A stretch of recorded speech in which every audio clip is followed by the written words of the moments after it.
1789년 영국 군함 바운티호에서 반란이 일어났었습니다.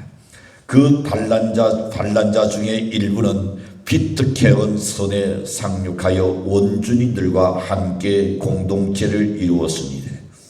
그들은 모든 정치적 구속에서 벗어나서 자유롭게 살기를 원했던 것입니다. 그러나 9년이 지난 뒤에 그곳에는 살인과 폭력과 성의 논란과 알코올 중독 등 심각한 사회 문제가 발생하게 되었고, 이런 결과에 회의를 두었던 지도자 플랜처 그리차는 세상을 떠나고 말았습니다. 지도자를 잃어버린 그들은 이제 우리가 다시금 영국으로 돌아가기로 했습니다. 그런데 대가 떠나기 2달 전에 존 아담스라는 사람이 창고에서 우연히 성경 한 권을 발견하게 됩니다. 그는 성경을 읽다가 자신의 죄를 회개하게 되고 다시금 예수를 찾게 되었다는 것입니다. 결국 그는 많은 다른 영국의 사람들은 배를 타고 떠났지만은 그는 배에 오르지 않았습니다. 단지 성경과 함께 그 선에 남기로 결심하고 이제 죄악으로 얼룩져 있던 피트케온 선은 한 권의 성경으로 다시 소생하는 기회를 얻게 되었다는 말입니다. 여러분, 피트케온 선은 그렇게 큰 선이 아닙니다. 그러나 아주 아름다운 선입니다. 누군가가 한 번쯤 여행을 꼭 가보고 싶은 그런 선인 줄로 여겨집니다. 자, 하나님의 말씀은 단순한 활자나 많은 출판물 중에 하나가 결코 아닙니다. 성경이, 즉 성령이 살아 계셔서 생명을 불어넣어 주는 것이 바로 이 성경입니다. 말씀, 성경책입니다. 때문에 성경 말씀을 우리가 결코 소홀히 해서는 아니 될 줄로 여겨집니다. 말씀은 역사 속에 함께하고 있는 능력입니다. 저는 지난주에 이 본문 말씀을 가지고 성서는 세계 제1의 위대한 책이라는 것을 말씀을 드렸습니다. 인간을 변화시키는 책이 바로 성경이라는 것을 말씀드렸습니다. 준훈한 하나님의 말씀이라는 이 3가지를 저는 지난 주일날 말씀드렸습니다. 오늘은 그 4번째로 성경은 마음이 뜨거워지는 말씀입니다. 누가복음 24장 32절에 가서 보시면 이렇게 말씀합니다. 그들이 서로 말하되 길에서 우리에게 말씀하시고 우리에게 성경을 풀어주실 때에 우리 속에서 나오니 어떻게 되었다고요? 뜨겁지 아니하더냐. 성경을 풀어주실 때에, 성경을 들려주실 때에 듣는 자의 가슴이 뜨거워졌다는 것을 지금 이야기합니다. 그들은 어떤 사람입니까? 그들은 예수를 데리고 가는 지금 가는 길목에 선 사람입니다. 그들은 예수가 혁명에서 실패했다고 생각했습니다. 그들의 욕구가 좌절되어서 이제 고향으로 돌아가는 그 길이었습니다. 그들의 앞날의 길은 공포에 쌓인 길이었습니다. 이 길은 그들이 이해할 수 없는 의문에 쌓인 또한 길이었던 것입니다. 이때에 웬 사람이 그들 곁에 나타났습니다. 그들의 이야기에 관심을 두으셨습니다. 그리고 지금 하고 있는 그 이야기가 뭐냐고 물었습니다. 제자들은 그분이 바로 그들이 3년간 따라다녔던 예수라는 사실을 몰랐습니다. 그들의 나온이 설tun으로 젖어 있었기 때문에 그 사람은 예수님은 이미 돌아가셨다고 생각했기 때문에 예수라는 것은 전혀 생각지 못하고 대화가 지금 이어가고 있었던 겁니다. 이런 가운데 예수님이 그들에게 찾아오셨습니다. 그들의 이야기를 들어주실 뿐만 아니라 나를 걸어오셨던 주님이었습니다. 제자들은 자신에게 나를 거르는 예수님에게 비탄에 따진 그 음성으로 그에 대한 대답을 합니다. 당신은 예루살렘에 살면서 예루살렘에 있었던 사건을 알지 못하느냐? 예수님의 행적에 대해서 그들은 이야기합니다. 예수님의 죽으심에 관한 이야기를 했었습니다. 그런데 어찌된 일입니까? 제자들이 나선 이 사람과 이야기하는 동안에 갑자기 나온이 뜨거워지기 시작합니다. 군이 생기기 시작합니다. 소망이 생기기 시작합니다. 힘이 생기기 시작했던 것입니다. 설돈과 비탄에 젖어있던 제자들에게 신앙이 솟구치고 용기가 생겼던 이 순간입니다. 나온이 뜨거워짐으로 인하여서 그들은 새로운 사명이 무엇인가를 생각할 수 있게 되었던 것입니다. 어째서 이런 현상이 나타났으니까?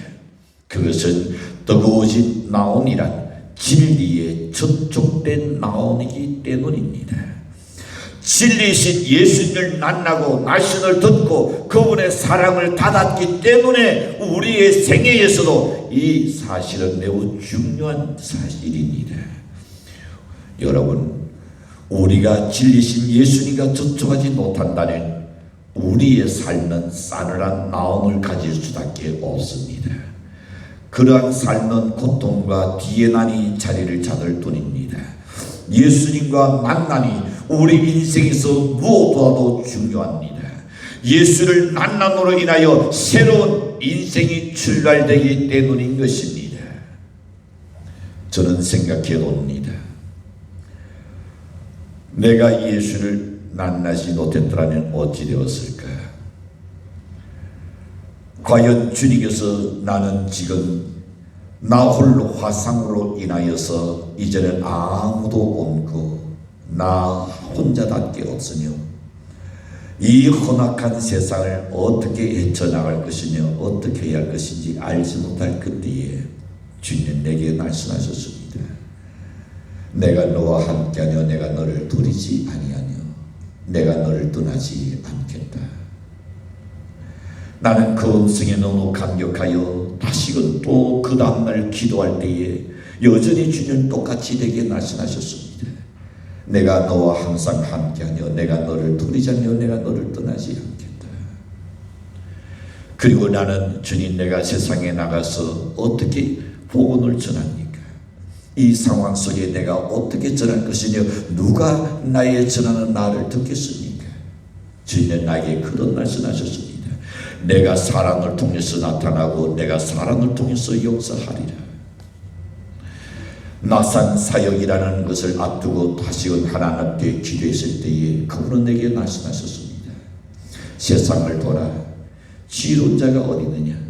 미련한 자를 들어서 지혜로운 것을 부끄럽게 하고 세상에서 천한 자와 없는 자와 멸시받는 자를 들어서 있는 자를 부끄럽게 하려 하시나니 이는 아무 육체도 하나님 앞에 자랑할 수 없게 하려 하시니라. 그 하나님의 언성을 그때그때마다 나에게 들려주기 때문에 그 하나님의 언성에 내가 접하고 그 하나님을 만났기 때문에 오늘의 내가 있었는 줄로 믿습니다.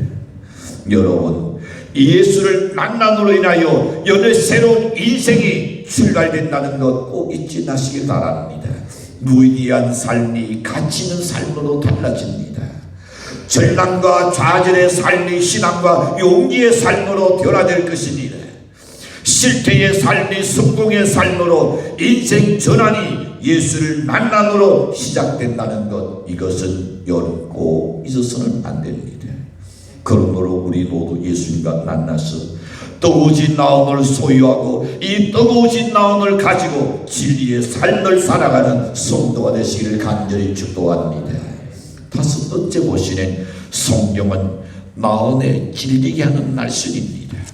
사도행전 2장 37절에서 말씀합니다. 그들이 이 말을 듣고 나온에 찔려 베드로와 다른 사도들에게 물어 이르되 형제들아 우리가 어찌할꼬 하거늘. 죄가 있어는 죄책감을 느끼고 자신의 잘못을 깨닫게 되는 것을 말합니다. 여기 나온이 찔려 하는 날은 양심의 가책을 받았다는 날입니다. 예수님을 십자가에 못 박은 죄를 지적할 그때에 그 지적을 당한 그들은 저들의 나온의 찔림을 받았습니다. 후회했습니다. 잘못인 줄 그들은 놀랐지만 이제야 깨달았습니다. 이 양심의 가책은 귀한 겁니다. 양심의 가책을 느낄 줄 모르는 사람이라면 부끄러움도 모르는 사람입니다. 그런 사람을 일컬어서 절면피라고 표현하죠. 이런 사람은 더 악한 죄를 지을 가능성이 다분한 사람입니다. 그런 사람에게는 미래가 없고 소망이 없는 겁니다. 죄를 지적받고도 양심의 가책도 부끄러움을 느낄 줄 모르는 사람은, 이런 사람은 이미 그의 심령이 양심이 죽어 있는 사람일 겁니다. 그러나 죄를 지적받았을 때에 마음이 아파서 양심의 가책을 느낄 줄 아는 것은 양심의 한 모퉁이가 그래도 아직은 살아있다는 증거인 줄로 믿습니다. 인간이 될 가능성이 있는 사람입니다. 변화될 가능성이 있는 사람입니다. 그 영이 소생할 수 있는 증거입니다. 그래도 양심의 불씨가 아직도 꺼지지 않고 있다는 증거인 줄로 믿습니다. 우리 인간들은 언제나 양심의 가책을 느낄 줄 아는 사람이 되어야 합니다. 그리고 이 양심의 가책을 느낀 사람은 이래서 어찌할 거라는 이 단어가 나옵니다. 어찌할 거는 실수를 저지른 사람이 후회하는 마음이죠. 저들의 무지하신 예수를 군중의 심리에 선동돼 가지고 십자가를 치는 그 죄를 저질러 놓고 그 죄를 대한 기적을 받았을 때에 이 거부를 우리가 십자가에 내놓았는데 돌이킬 수도 없는데 어찌할꼬 후회와 염려의 날입니다. 그리고 자신의 힘으로 도저히 어떤 타겟책이 없을 때에도 자기 힘으로서 속수무책일 때에 우리가 하는 말이 어찌할꼬, 앞으로 내가 어떻게 살아갈꼬. 아나연 그러지 않습니까? 나이는 없고 힘은 없고 가진 것은 없고 어찌 살아갈꼬, 어찌할꼬. 아마 그런 사람들이 많이 있을 겁니다. 때로는 여러 가지 자기의 불가항력인 것이 만났을 때에 어찌할꼬라는 것이 입술에서 고백이 나오게 될 겁니다. 죄를 짓고 살 길이 막힌 사람은 어찌할꼬가 자연히 나오게 나뉩니다. 그러나 어찌할꼬라고 할 때에 어떤 일이 생기느냐, 삶의 길이 열리는 줄로 믿습니다. 주님한테 주여 내가 어찌하오리까, 어찌할 거라고 이런 고백이 나온다는 주님께서는 반드시 살 길을 주십니다. 어찌할 것도 없이 잘못을 도나오도 가책을 느끼지 않고 염려도 없고 후회도 또한 하는 그런 기색도 없고 아무런 느낌이 없다는 그런 사람에게는 무슨 소망이 있겠습니까? 죽음의 길밖에 없습니다. 멸망의 길밖에 없습니다. 삶의 길이 전혀 열리지 않을 것입니다. 저들이 이구동성으로 어찌할꼬 할 그때에 베드로는 저들에게 살 길을 가르쳐 주셨습니다. 너희가 주 예수를 믿어라. 믿고 제사함을 받으라. 그러면 너희 나원에 유쾌함이 있으리라. 어찌할꼬 하는 사람에게는 반드시 하나님이 해답을 주실 줄로 믿습니다. 여섯 번째 생각해 놓고 싶은 것은 백성을 태우는 말씀입니다. 예레미야 5장 14절에 보면 그러므로 만군의 여호와 하나님 여호와께서 이와 같이 말씀하시니라. 너희가 이 날을 하였은즉 볼지어다 내가 내 입에 있는 나의 말을 불이 되게 하고 이 백성을 나무가 되게 하여 사르리라. 자, 선자의 권고나 또한 경고에도 아랑곳하지 아니하고 계속적으로 죄악의 길로 그 치닫는 유대 백성들에게 하나님께서는 드디어 심판을 내리시겠다는 말씀입니다. 하나님의 말씀은 불로 표현했습니다. 유대 백성들을 나무로 비유했었습니다. 자, 이 불과 나무, 우리는 얼마 전에 그리고 해나다 거의 고생해서 일어나는 불들을 봅니다. 어떻든가요? 불이 하나가 한번 스쳐 지나가고 나면 소나무가 다 죽어버립니다. 몇십 년씩 기나긴 세월 동안 키웠던 소나무라도 하나가 스쳐가면 끝납니다. 다시는 살 수가 없습니다. 아무리 둥치가 타지 않았다 할지라도 한번 스쳐간 소나무는 다 죽습니다. 이것은 불로 인한 하나님의 날선이라는 것을 우리에게 이야기합니다. 불은 하나님의 날선이요 그 날선을 가진 사람을 지금 이야기하고 있습니다. 하나님께서 하나님의 날선으로 불이 되게 하고 그 백성은 나무가 되게 하여 그 둘이 나무를 사듯이 그 말씀대로 백성을 심판하겠다는 하나님의 경고입니다. 하나님의 날선이 이루어지기 전에는 그 날선이 아무 힘이 없는 것 같으나 이루어질 때는 맹렬한 불과 같이 권세가 있어서 모든 것을 심판해 버립니다. 지금은 진리의 날선을 우리가 누간신합니다. 사람들이 그저 별로 것 아닌 것 같이 여깁니다. 신앙생활을 소중히 여기지 않고 있습니다. 그렇게 살아도 내가 지금 잘 살고 있다고 생각합니다. 내가 아무렇게나 산다고 하지만 내가 예수 안 믿는다 할지라도 내가 또한 신앙에 따라 순종하지 아니한다 할지라도 내 가정이 편안하고 내 가족이 잘 살고 있고 뭐 걱정이 없다고 생각합니다. 그러나 여러분 어느 날 고성에 불이 날 줄 생각했습니까? 저 동해 휴게소에서 보지다는 거기 불이 날 것이라고 누가 생각이나 했겠습니까? 근데 이 불이 한번 싹 선져가니까 어떻게 됐나요? 다 죽어버렸습니다.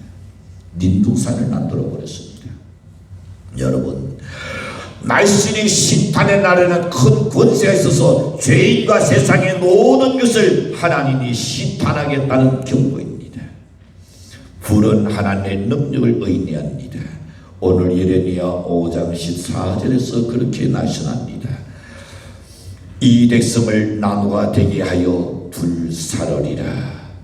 하나님의 분노는 그에 달했으므로 결국은 그들의 죄악을 소멸할 필요성을 하나님이 느끼신 겁니다.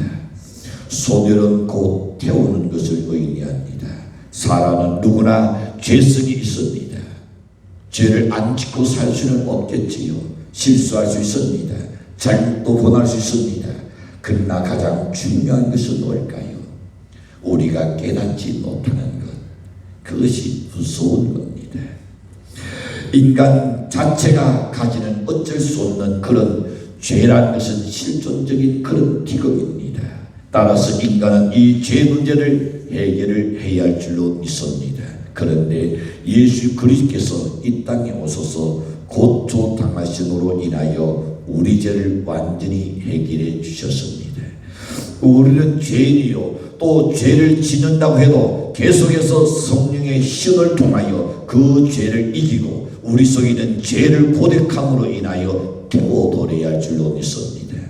그래서 14절에 나의 날이 날로 불이 되게 하고 이 백성을 나무가 되게 하리라 했습니다. 또 한 번 생각해 봅니다. 이 날씨는 연단하시는 하나님의 모습을 그리고 있습니다. 모든 성도는 세상에서 받아야 할 시련이 있습니다. 시련이 있습니다. 테스트가 있습니다. 이 연단의 과정을 성경은 종종 성령이 보낸 불로서 표현할 때가 났습니다. 불같은 시련 난나나 찬송에도 나오죠. 겁내지 맙시다. 그러나 하나님께서는 성도들이 불같은 시련 속에서 방관하지 않으시고 하나님은 건져주시고 그리고 위로해 주신다는 것 믿으시길 바랍니다. 하나님은 하나님의 언약을 아시기 때문에 모든 연단을 통해서 우리로 더 훌륭한 하나님의 사랑으로 만들어내실 줄로 믿습니다. 그런 거로 여러분 불같은 시련이 있으니까 고난을 두려워하지 마시길 바랍니다. 고통을 누수하지 마시길 바랍니다. 우리를 단련하신 후에는 내가 정건같이 사용하겠다는 것이 하나님의 약속입니다. 하나님 말씀에는 능력이 또한 있다고 그랬습니다. 히브리서 4장 12절에서 보시는 사람의 나옴을 칼로 찌르는 것과 같은 신이 있다는 것을 말씀합니다. 하나님 말씀은 살아있고 활력이 있어 좌우의 날쌘 어떤 건도나 예리하여 혼과 영과 및 관절과 골수를 찔러 쪼개기까지 하며 또 마음의 생각과 뜻을 판단하나니였습니다. 그렇습니다. 하나님의 말씀은 우리를 수술하는 역사가 일어날 줄로 믿습니다. 우리의 혼과 영과 관절과 골수를 찔러서 쪼개기까지 하며 우리 마음과 생각과 뜻을 판단하시는 그분의 말씀이 그와 같은 힘이 있다는 것을 말씀합니다. 날씨는 우리를 중생케 하는 능력이 있다고 말씀합니다. 디도전서 1장 23절에 보시면 너희가 거듭난 것은 썩어질 씨로 된 것이 아니요 썩지 아니할 씨로 된 것이니 살아있고 항상 있는 하나님의 말씀으로 되었느니라. 하나님의 살아있고 항상 있는 말씀으로 우리가 거듭난 줄로 믿습니다. 그리고 시편 19편 7절에 보시는 여호와의 율도는 완전하여 영혼을 소생케 하고 여호와의 증거는 확실하여 우둔한 자로 지롭게 하며 그랬습니다. 그렇습니다. 하나님의 말씀을 여러분이 상관해 연의 영혼을 소생시켜 줍니다. 그리고 여호와의 증거는 확실하여 우둔한 자를 지롭게 만들어 주자고 믿습니다. 만나 여러분, 우리의 선조들이 방 안에서 콩나물 씨를 두고 항상 콩나물을 키웁니다. 그리고 아침에도 물을 주고 전신에도 물을 주고 저녁에도 물을 주고 들어가면서 물을 주고 나오면서 물을 주고 자기 전에 또 물을 주고 그렇게 물을 주면 물이 쫙쫙 따지는데 그런 사이에 콩나물은 점점 자라고 있습니다. 아주 우습게 성장하고 있습니다. 그러나 어느 날 다른 급한 일들이 있어서 지단 일이 있어서 집을 데우고 한 며칠 있다가 다시금 돌아왔을 때에 그 콩나물들은 어떻게 됐을까요? 그들은 다 디실실 날라서 죽어 있을 겁니다. 넣어야 할 물을 넣지 못했기 때문이겠죠. 오늘 우리가 하나님의 말씀을 듣지 않고 읽지 않고 하면 영혼이 죽습니다. 지금 코로나 시대에 1년이 넘도록 지금 제대로 예배를 못 드리는 그 영혼이 어떻게 살겠습니까? 형식만 살아있을 뿐이지 실제로 죽어 있는 영혼입니다. 유튜브를 보게 되지요. 수많은 사람이 동시에 모든 설교를 들어가서 들을 것임에도 불구하고 시간이 갈수록 날들이 갈수록 달이 갈수록 어떨까요? 숫자가 점점점 줄어버립니다. 그 큰 교회에 어찌 많은 성도가 함께 예배 드리겠습니까? 나는 실시간 방송을 통해서 그들은 청취한다고 합니다. 그런데 처음에는 그랬어요. 지금은 어떨까요? 숫자가 거의 안 올라갑니다. 얘들 안 드리고 있다는 겁니다. 여러분, 말씀을 안 놓으면 우리가 죽을 수밖에 없는 겁니다. 자, 다시금 놉니다. 하나님의 말씀은 신앙이 생기게 하는 능력이 있습니다. 로마서 10장 17절에 가서 보시면 말씀은 드러내서 아니요 드러는 그리스도의 말씀으로 말미암느니라 그랬습니다. 말씀을 들을 때에 어떻게 우리가 자라는 겁니다. 소생하는 겁니다. 신앙이 생기는 겁니다. 근데 간혹 이렇게 질문을 받습니다. 목사님, 저는 믿음이 왜 안 자라는지 모르겠습니다. 신앙생활한 지가 꽤 오랜데 믿음이 없어요. 믿음이 안 자라요. 대답은 뭘까요? 성경을 안 읽기 때문입니다. 말씀을 안 듣기 때문입니다. 내가 1년에 몇 장 읽었다 몇 권 읽었다 이게 중요한 게 아닙니다. 성경 속에 있는 하나님이 내게 하시는 말씀을 못 듣기 때문입니다. 성경 한 권을 달달 외우는 뭐합니까? 이 말씀이 나에게 주어지는 말씀이 받아야 하는 겁니다. 하나님이 내게 하시는 그 말씀이 한 구절이 내 가슴 속에 오는 신앙에 안 자랄 수가 없는 겁니다. 또한 말씀은 성결케 하는 능력을 주십니다. 시편 119편 9절에 보시는 청년이 무엇으로 그 행실을 깨끗게 하리요 주의 날씬을 따라 상갈 것이니라 그랬습니다. 날씬이 있으면 날씬이 우리를 지키실 줄로 믿습니다. 날씬이 우리의 행위를 지키는 겁니다. 날씬이 우리가 가야 할 곳과 가서는 안 될 곳을 우리로 하여금 지켜줄 줄로 믿습니다. 내가 해야 할 행위와 해서는 안 될 행실을 날씬이 우리를 지켜줄 줄로 믿습니다. 그리고 날씨는 지혜롭게 하는 능력이 있다 그랬습니다. 디모데후서 3장 15절에 보시는 또 어려서부터 성경을 알았나니 성경은 능히 너로 하여금 그리스도 예수 안에 있는 믿음으로 말미암아 구원에 이르는 지혜가 있게 하느니라 했습니다. 성경만 읽으면, 성경을 상한 마음으로 읽으면 여러분 지혜로워질 줄로 믿습니다. 구원에 이르게 될 줄로 믿습니다. 시편 119편 99절과 100절에서 이렇게 나시납니다. 내가 주의 증거들 널 얼조리면으로 나의 명철하니 나의 모든 스승보다 나으며 주의 돛도들을 지키도록 나의 명철하니 노인보다 나으니라. 무엇을? 하나님의 말씀을 널 읽으니까 모든 스승보다 나아지고 또한 노인보다 나으니라.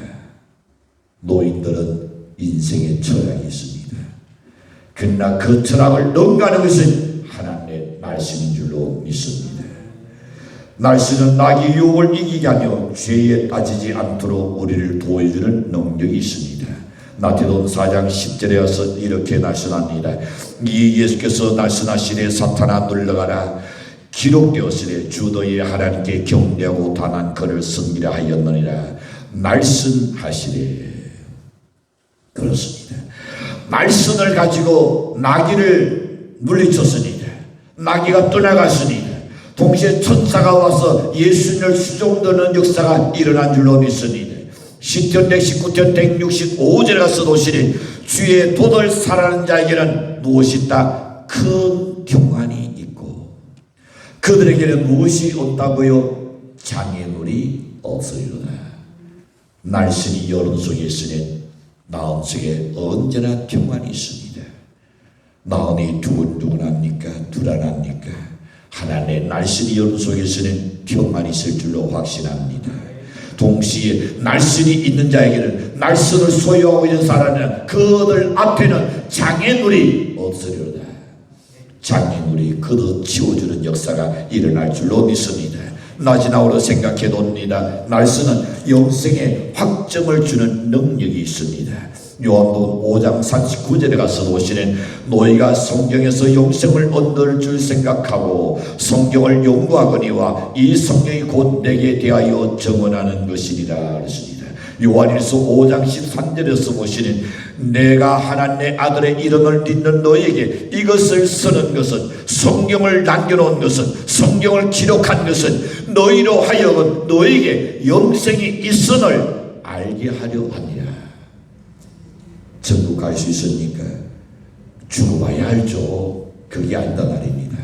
당신에게 구원이 있으니까, 구원이라는 확신이 있으니까 주나라 가봐야 알죠. 그게 아니에요. 성경을 읽어낸 성경에서 너에게 영생이 있는 것을 알게 된다 그랬습니다. 이와 같이 성경은 우리로 하여금 하나님 앞으로 가까이 가도록 하고 있는 겁니다.